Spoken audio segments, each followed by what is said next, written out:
கடலே, எத்தனை காதலர்களை வளைபோட வைத்திருக்கிறாய். உன்னிடம் வந்து செல்ல கதைகள் பேசியவர் எத்தனை பேர். வார்த்தை வசியத்தில் மயங்கிக் கிடந்தோர் எத்தனை பேர். எத்தனை காதலர்களுக்கு சாட்சியாயிருந்திருக்கிறாய். சாதி மதம் கடந்து, தாய் தந்தை மறந்து, என் அன்பே, என் உயிரே, நீ இன்றி நான் இல்லை, நீ இன்றி எனக்கு வாழ்க்கையே இல்லை, நீ இல்லாட்டி நான் செத்துடுவேன்.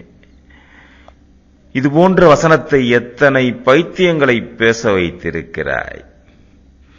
உன் ஓசை ஓங்காரமாய் இன்னும் ஒலித்துக் கொண்டே இருக்கிறது. காதலர் மட்டும்